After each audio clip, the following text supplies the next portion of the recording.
Well, with winter plans ago, we're going to drive from Alberta to Nova Scotia. Here we go.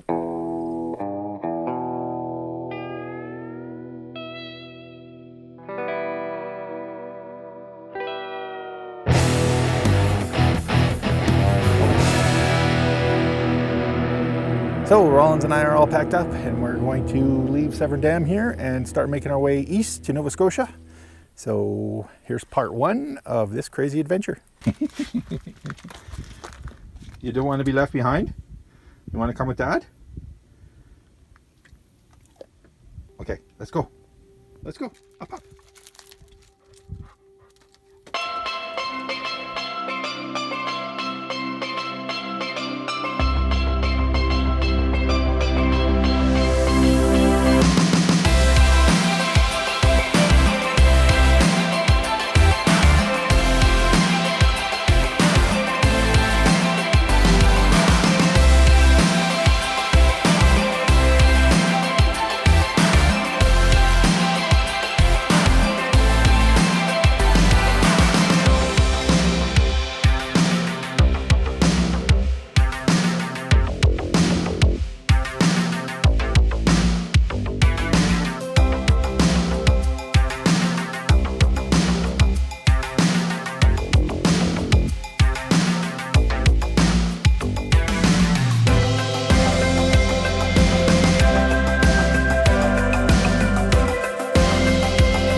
I'm a little hot.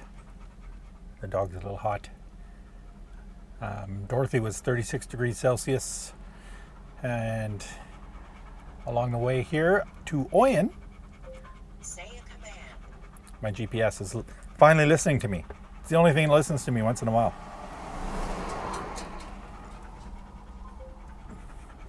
Anyways, we had to make a little detour up to Oyen from the 570 for gas purposes, right?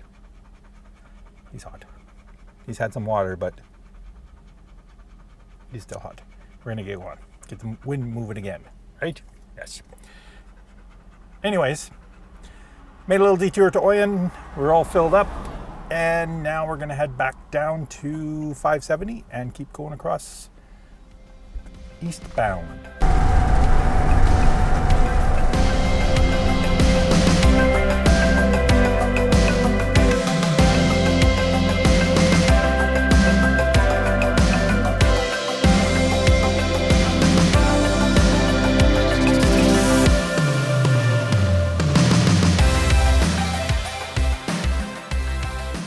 Well, despite meandering along at the speed limit, we're now in Saskatchewan. So Alberta 570 turns into Saskatchewan 44, and it's a little rough. So I do believe we might start making our way down to the Trans-Canada. Welcome to day 2 of our cross-Canada trip, more specifically Alberta to Nova Scotia. Did more driving yesterday than I wanted to, but that's mainly due to the fact that I could find nowhere to stop in Saskatchewan. So we came through Alberta on the 570, which turned into the 44 in Saskatchewan, and that was pretty rough of a road. Ventured south down 21 got to 32 and started heading east again. And the whole way from there all the way to Swift Current, Saskatchewan, I did not see one single actual rest area. There was one turnout big enough for about 2 cars that had a garbage can, and that was about it. Looked for a couple of different campground spots. There was a couple that popped up along the way, but then they were like 18 kilometers off the beaten path. So when you double that up to go there and back, it just wasn't really worth it. So it was Walmart parking lot in Swift Current last night. And then I looked online, found a couple places that I wanted to check out as far as areas where we could pull in and camp for a couple of days. One was the campground in Chaplin. Inexpensive. I don't really need power because I have solar, so it would have been $10 a night. But the campground is closed due to COVID. Now, that's fine. I understand that. That's your prerogative. But if you're closing the campground, why was your little swimming pool, your little community public pool, open with about 12 cars in the parking lot? Looked pretty busy to me, but hey, what do I know? Anyways, we're in Moose Jaw right now, which leads me to this next part, which is a new and long-awaited revisit to Big Stuff. So today on Big Stuff, we have the world's tallest moose. So found in Moose Jaw, Saskatchewan, here is the world's tallest moose. As you can see, he's quite large. He's at the Tourist Information Center on the Thatcher Road exit. So if you want to come and visit the world's tallest moose, you now know where to find him and what he looks like.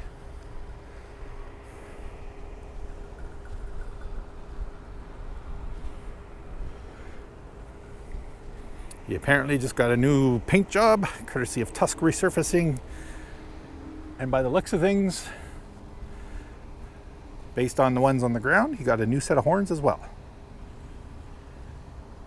Antlers, I guess they are. Based on the fact that they've named this moose Mac, I'm going to venture a guess and say that he's male. Although, he seems to be missing a few parts unless moose are made very small. Anyways, there you go. World's largest moose. Moose Jaw, Saskatchewan, Tourist Information Center. Right beside a old snowbird jet, which is over here.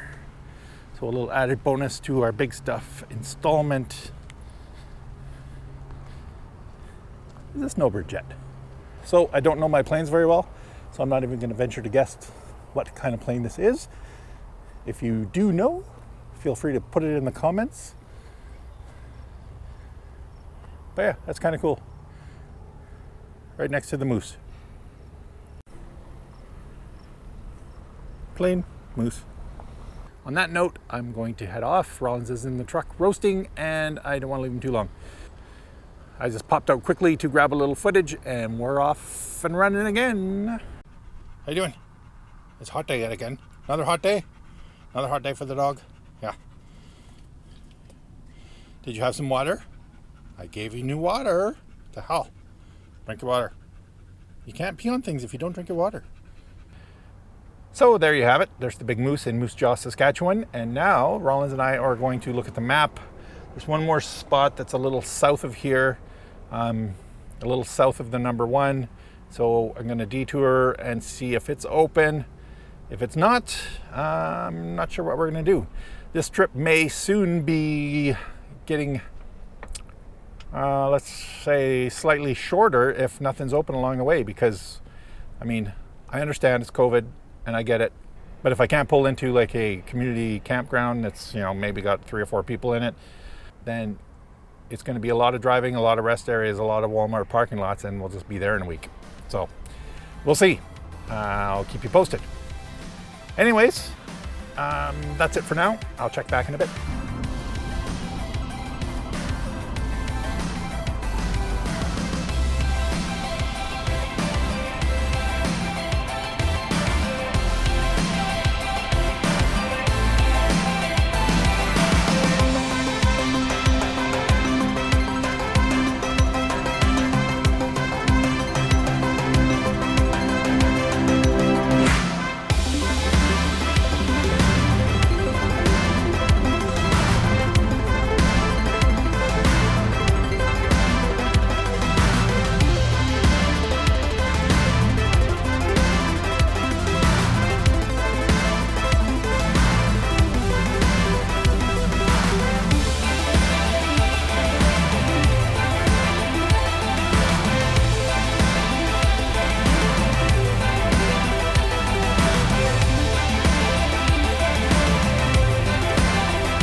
Hey friends, so Rollins and I have been driving for the last couple of days, well, about a day and a half actually.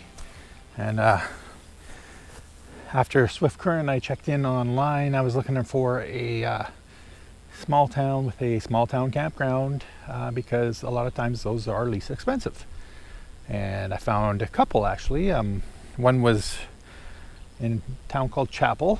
If that one was closed, which it actually turned out to be closed, then the next one in line was a town called Rollo, which was a little bit out of the way, but also $10 a night. The reason that I wanted to find a paid campground is basically I just wanted a safe, calm place to park. I have 3 or 4 videos to edit. I have work to do. I just wanted to park, regroup, chill out for a little bit. Well, it turns out that the campground here in Rollo, the town that I ended up at, is $10 a night. I have power. With the way it's been heat-wise, might plug in and use the AC if it's there. And something else I just found out. This is the town where Corner Gas was shot. Now, Corner Gas is a TV show, a Canadian TV show that ran for a while. I went in and paid for this camping spot at the town hall, and the lady was telling me all about it. So basically, yeah, they shot all 6 seasons here, as well as the movie. There's a walking tour apparently, and a bunch of plaques and stuff around different buildings that were used in the series. So guess what? Next video, all about Dog River / Rollo, Saskatchewan.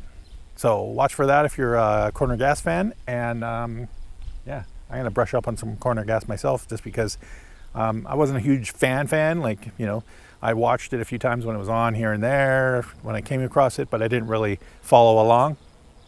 So I think I'm going to try and find a few episodes and check it out. And then tomorrow or the next day, we'll give you a full-on tour of what remains here in Rollo, Saskatchewan, what's left of the Dog River set. All right, I think that's it for this video, part 1 of our little journey across the country. So if you're following along and want to see when the next one comes out, click the little bell for notifications, and be sure to subscribe. I'm going to go in and have myself a frosty beverage, chill out, and cuddle my dog.